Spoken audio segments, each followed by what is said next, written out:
TV9 ಡಿಜಿಟಲ್ಗೆ ಸ್ವಾಗತ. ನಾನು Kiran. August 14, 2025 ಅಂದರೆ ಕಳೆದ ವರ್ಷ ಇದೇ ದಿನ ದರ್ಶನ್ ಸೆಕೆಂಡ್ ಟೈಮ್ ಅರೆಸ್ಟ್ ಆಗ್ತಾನೆ. ಇವತ್ತಿಗೆ 1 ವರ್ಷ ಕಂಪ್ಲೀಟ್ ಆಗುತ್ತೆ ಆತ ಜೈಲು ಸೇರಿ. ಜೂನ್ 11ನೇ ತಾರೀಕು 2024 ರೇಣುಕಾಸ್ವಾಮಿ ಕೊಲೆ ಪ್ರಕರಣದಲ್ಲಿ ಆತ ಅರೆಸ್ಟ್ ಆಗಿರ್ತಾನೆ. ನಂತರ ಹೈಕೋರ್ಟ್ ಆತನಿಗೆ ಬೇಲ್ ಕೊಡುತ್ತೆ.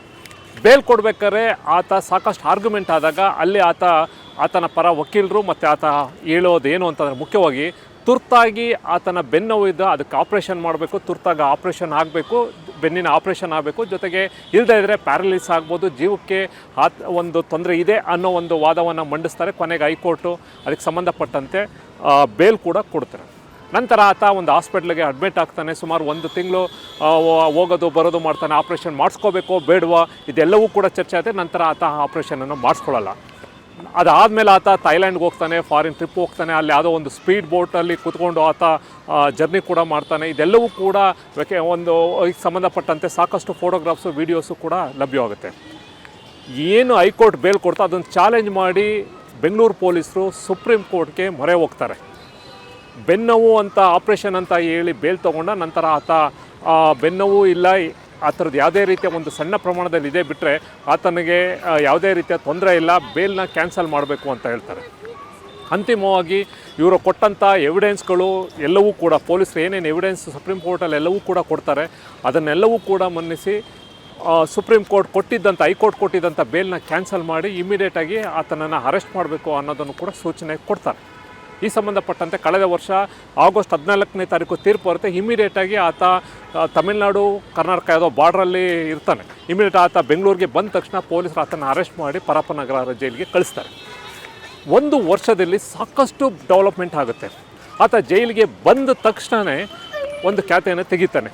ಜೈಲು ಅಧಿಕಾರಿಗಳು ಇಲ್ಲಿ ತೊಂದರೆ ಕೊಡ್ತಾ ಇದ್ದಾರೆ, ನನಗೆ ಮಲ್ಕೊಳ್ಳೋಕ್ಕೆ ಒಂದು ಬೆಡ್ ಕೊಡ್ತಾ ಇಲ್ಲ, ಸರಿಯಾಗಿ ಸೂರ್ಯನ ನೋಡೋಕ್ಕೂ ಕೂಡ ಬಿಡ್ತಾ ಇಲ್ಲ, ನನ್ನ ಕೈ ಕಾಲೆಲ್ಲ ಫಂಗಸ್ ಆಗೋಗ್ಬಿಟ್ಟಿದೆ, ಸಾಕಷ್ಟು ತೊಂದರೆ ಆಗ್ತಾಯಿದೆ, ಮಾನವ ಹಕ್ಕುಗಳು ಉಲ್ಲಂಘನೆ ಆಗ್ತಾಯಿದೆ. ಈಗ ಸಂಬಂಧಪಟ್ಟಂತೆ ಆತ ಒಂದು ಅರ್ಜಿಯನ್ನು ಹಾಕ್ತಾರೆ. ಸಾಕಷ್ಟು ವಾದ ಪ್ರತಿವಾದ ಆಗುತ್ತೆ. ನಂತರ ಜೈಲಧಿಕಾರಿಗಳಿಗೆ ನೋಟಿಸ್ ಕೊಡ್ತಾರೆ. ಅವರು ಕೂಡ ಎಕ್ಸ್ಪ್ಲನೇಷನ್ ಕೊಡ್ತಾರೆ.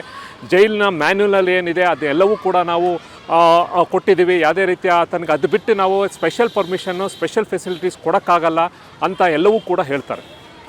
ಇದು ನಂತರ ಆತ ಮತ್ತೆ ಏನು ಸುಪ್ರೀಂ ಕೋರ್ಟಿಗೆ ಮೊರೆ ಹೋಗಿ ಇಮಿಡಿಯೇಟಾಗಿ ನನಗೆ ಮತ್ತೆ ಬೇಲ್ ಆಗಬೇಕು ಏನು ಅಂತ ಹೇಳ್ತಾರೆ. ಆದರೆ ಸುಪ್ರೀಂ ಕೋರ್ಟು ವಾದ ಪ್ರತಿವಾದ ಮಾಡ್ತಾರೆ. ಸಾಕಷ್ಟು ಒಂದು ಆರ್ಗ್ಯುಮೆಂಟ್ ಆದ ನಂತರ 1 ವರ್ಷದವರೆಗೂ ಕೂಡ ಬೇಲ್ ಇಲ್ಲ ಅನ್ನೋದು ಹೇಳ್ತಾನೆ.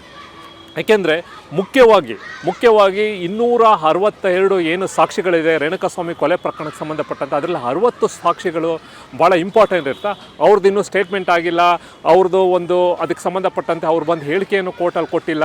ಹೀಗಾಗಿ ಆಮೇಲೆ ಜೊತೆಗೆ ದರ್ಶನ್ ಭಾಳ ಪ್ರಭಾವ, ಏಕೆಂದರೆ ಜೈಲೊಳಗಡೆ ಸಾಕಷ್ಟು ಆತ ಫೆಸಿಲಿಟೀಸ್ ತೊಗೊಂಡು ಪರಪ್ಪನಗರ ಜೈಲಿಂದ ಬಳ್ಳಾರಿಗೂ ಕೂಡ ಶಿಫ್ಟ್ ಆಗಿದ್ದ. ಹಾಗಾಗಿ ಸಾಕಷ್ಟು ಆತ ಪ್ರಭಾವ ವ್ಯಕ್ತಿ ಆಗಿರೋದ್ರಿಂದ ಸಾಕ್ಷಿಗಳ ಮೇಲೆ ಸಾಕಷ್ಟು ಪರಿಣಾಮ ಬೀಳ್ತಾರೆ. ಹಾಗಾಗಿ ಬೇಲ್ ಕೊಡಬಾರ್ದು ಅಂತಾರೆ. ಕೊನೆಗೆ 60 ಸಾಕ್ಷಿಗಳನ್ನ ಕಂಪ್ಲೀಟ್ ಮಾಡೋಕ್ಕೆ ಅಂದರೆ ಕೋರ್ಟಲ್ಲಿ ಕಂಪ್ಲೀಟ್ ಮಾಡೋಕ್ಕೆ ಎಷ್ಟು ಟೈಮ್ ಬೇಕು ಅಂದಾಗ 1 ವರ್ಷ ಅಂತ ಪೊಲೀಸರು ಹೇಳ್ತಾರೆ. ಅಂತಿಮವಾಗಿ 1 ವರ್ಷದ ಒಳಗಡೆ ಕೂಡ ಬೇಲ್ ಇಲ್ಲ ಅಂತ ಹೇಳ್ತಾರೆ. ಅದ ನಂತರ ಮತ್ತೆ ಅದಕ್ಕೆ ರಿಲ್ಯಾಕ್ಸೇಷನ್ ಕೊಡೋಕ್ಕೆ ಅಂತ ಹೇಳ್ತಾರೆ. ಆದರೆ ಕೋರ್ಟ್ ಕೂಡ ಒಪ್ಪಲ್ಲ, ಸುಪ್ರೀಂ ಕೋರ್ಟ್ ಅದನ್ನು ಆತನ ಅಪ್ಲಿಕೇಶನ್ ರಿಜೆಕ್ಟ್ ಮಾಡುತ್ತೆ. ಇದು ಒಂದು ಡೆವಲಪ್ಮೆಂಟ್. ಮತ್ತೊಂದು ಇದೇ ಆತ ಜೈಲಲ್ಲಿದ್ದಾಗ ಆ ಥರ ಭಾಳ ಇಂಪಾರ್ಟೆಂಟ್ ಡೆವಲಪ್ಮೆಂಟ್ ಏನು ಅಂತಂದರೆ ಆತ ನಟಿಸಿದಂಥ ಡೆವಿಲ್ ಫಿಲಿಮು ಅವನ ಜೈಲಲ್ಲಿದ್ದಾಗ ರಿಲೀಸ್ ಆಗುತ್ತೆ. ಸಾಕಷ್ಟು ಎಕ್ಸ್ಪೆಕ್ಟೇಷನ್ ಇರುತ್ತೆ. ಅಂತಿಮವಾಗಿ ಆ ಫಿಲ್ಮು ಕೂಡ ಫ್ಲಾಪ್ ಆಗುತ್ತೆ. ಏಕೆಂದರೆ ಆ ಫಿಲ್ಮ್ ಸಕ್ಸಸ್ ಆಗಿದ್ದರೆ ಬಹುಶಃ ದರ್ಶನ್ದು ಮತ್ತೆ ಬೇರೆ ಥರನೇ ಟ್ರ್ಯಾಕಿಗೆ ಹೋಗ್ತಾ ಇತ್ತು. ಆದರೆ ಸಿನಿಮಾ ಕೂಡ ಅವನು ಅಂದ್ಕೊಂಡಾಗಲ ಸಿನಿಮಾ ಫ್ಲಾಪ್ ಆಗೋಗುತ್ತೆ. ಇದು ಒಂದು ಡೆವಲಪ್ಮೆಂಟ್. ಅದರಲ್ಲೂ ಸಿನಿಮಾ ರಿಲೀಸ್ ಟೈಮಲ್ಲಂತೂ ಆತ ತನ್ನ ಜೈಲೊಳಗಡೆ ತನ್ನ ಜೊತೆಲಿದ್ದವ್ರ ಮೇಲೆಲ್ಲೂ ಕೂಡ ಸಾಕಷ್ಟು ತನ್ನ ಆ್ಯಟಿಟ್ಯೂಡು ತೋರಿಸುವಂಥದ್ದು, ಅವ್ರ ಮೇಲೆ ಹಲ್ಲೆ ಮಾಡೋದು, ಈ ಥರದ್ದು ಎಲ್ಲವೂ ಕೂಡ ಆಗುತ್ತೆ. ಅದನ್ನೆಲ್ಲವೂ ಕೂಡ ಯಾವಾಗ ಫ್ಲಾಪ್ ಆಗುತ್ತೆ ಕಂಪ್ಲೀಟಾಗಿ ಆತ ಒಂದು ಡಿಪ್ರೆಷನ್ ಹಂತಕ್ಕೆ ಕೂಡ ಹೋಗ್ಬಿಡ್ತಾನೆ. ಇದೆಲ್ಲವೂ ಕೂಡ ಮತ್ತೆ ಒಂದಷ್ಟು ಡೆವಲಪ್ಮೆಂಟ್ ಆಗುತ್ತೆ. ನಂತರ ಆತ ತನ್ನ ಅಡ್ವೊಕೇಟ್ಗಳನ್ನೂ ಕೂಡ ಚೇಂಜ್ ಮಾಡ್ತಾನೆ. ಹಿಂದೆ ಬೇಲ್ ಕೊಡ್ಸೋಕ್ಕೆ CV ನಾಗೇಶ್ ಅವರು ಸೀನಿಯರ್ ವಕೀಲರಿದ್ದರು. ಅದ ನಂತರ ಈಗ ಅಜ್ಮತ್ ಪಾಷಾ ಟ್ರಯಲ್ ಕೋರ್ಟಲ್ಲಿ ಆ ವಾದವನ್ನು ಮಾಡ್ತಾಯಿದ್ದಾರೆ. ಇನ್ನೊಂದು ಕಡೆ ಪೊಲೀಸಲ್ಲೂ ಕೂಡ ಅಂದರೆ ಇನ್ವೆಸ್ಟಿಗೇಷನ್ ಮಾಡಿ ಚಾರ್ಜ್ ಶೀಟ್ ಇದ್ದಂಥ ಅಧಿಕಾರಿಗಳು ಕೂಡ ವರ್ಗಾವಣೆ ಆಗ್ತಾರೆ. ಅದು ಕಾಮಾಕ್ಷಿಪಾಳ್ಯ ಇನ್ಸ್ಪೆಕ್ಟರ್ ಗಿರೀಶ್ ಇರ್ಬೋದು ಅಥವಾ ವಿಜಯನಗರ ACP ಚಂದನ್ ಕುಮಾರ್ ಇರ್ಬೋದು. ಅವರು ಆ್ಯಸ್ ಎ ರೊಟೀನ್ ಪ್ರೊಸೀಜರ್ ಪ್ರಕಾರ ಅವ್ರದ್ದು ವರ್ಗಾವಣೆ ಕೂಡ ಒಂದು ರೊಟೀನ್ ಆಗುವಂಥದ್ದೇ. ಬೇರೆ ಬೇರೆ ಸ್ಟೇಷನ್ಗಳಿಗೆ, ಬೇರೆ ಆಫೀಸ್ಗಳಿಗೆ ಅವರು ಶಿಫ್ಟ್ ಆಗ್ತಾರೆ. ಇವೆಲ್ಲವೂ ಕೂಡ ಕಳೆದ 1 ವರ್ಷ ಆಯಿತು. ಅದರಲ್ಲಿ ಮತ್ತೊಂದು ಇಂಪಾರ್ಟೆಂಟ್ ಏನು ಅಂತಂದರೆ ಸಾಕ್ಷಿ ನಂಬರ್ 47ಗೂ ಕೂಡ ಎಲ್ಲೋ ಒಂದು ಕಡೆ ಥ್ರೆಟನಿಂಗ್ ಮಾಡೋಕ್ಕೆ ಶುರು ಆಗುತ್ತೆ. ಸಾಕ್ಷಿ ಹೇಳಬಾರ್ದು ಅನ್ನೋದು ಎಲ್ಲೋ ಒಂದು ಕಡೆ ಸಾಕಷ್ಟು ಅವನ ಮೇಲೆ ಒತ್ತಡ ಬರುತ್ತೆ. ಆ ಥ್ರೆಟನಿಂಗ್ ಕೇಸ್ ಕೂಡ ಆತ ಬಂದು ಕಂಪ್ಲೇಂಟ್ ಕೂಡ ಕೊಡ್ತಾನೆ, FIR ಕೂಡ ರಿಜಿಸ್ಟರ್ ಆಗುತ್ತೆ. ಅದಕ್ಕೆ ಸಂಬಂಧಪಟ್ಟಂತೆ ಪೊಲೀಸರು ಒಂದಷ್ಟು ಜನನ ಅರೆಸ್ಟ್ ಮಾಡ್ತಾರೆ. ಅವ್ರಿಗೂ ಕೂಡ ಮತ್ತೆ ಒಂದಷ್ಟು ಜನ ಜೈಲಲ್ಲಿ ಇರ್ತಾರೆ, ಬೇಲ್ ತೊಗೊಂಡು ಹೊರಗಡೆ ಬರ್ತಾರೆ. ಇನ್ನೊಂದು ಕಡೆ ದರ್ಶನ ಪತ್ನಿ ವಿಜಯಲಕ್ಷ್ಮಿ ಮೇಲೂ ಕೂಡ ಸೋಷಿಯಲ್ ಮೀಡಿಯಾದಲ್ಲಿ ಸಾಕಷ್ಟು ಒಂದು ಕ್ರಿಟಿಸಮ್ ಮಾಡ್ತಾ ಇರ್ತಾರೆ. ಅದಕ್ಕೆ ಸಂಬಂಧಪಟ್ಟಂತೆ ಆಕೆನೂ ಕೂಡ ಕಮಿಷನ್ನ ಭೇಟಿ ಮಾಡಿ ಕಂಪ್ಲೇಂಟನ್ನು ಕೊಡ್ತಾನೆ. ಅದನ್ನು ಕೂಡ ಇನ್ವೆಸ್ಟಿಗೇಷನ್ ಮಾಡಿ ಕೆಲವೊಂದಷ್ಟು ಯಾರು ಅವ್ರಿಗೆ ಆಕೆ ಬಗ್ಗೆ ಕೆಟ್ಟದಾಗಿ ಮಾತಾಡಿದ್ರು ಅಥವಾ ಕಾಮೆಂಟ್ ಮಾಡಿದ್ರು ಅವ್ರನ್ನೆಲ್ಲರೂ ಕೂಡ ಅರೆಸ್ಟ್ ಮಾಡುವಂಥ ಕೆಲಸವನ್ನು ಕೂಡ ಆಗುತ್ತೆ.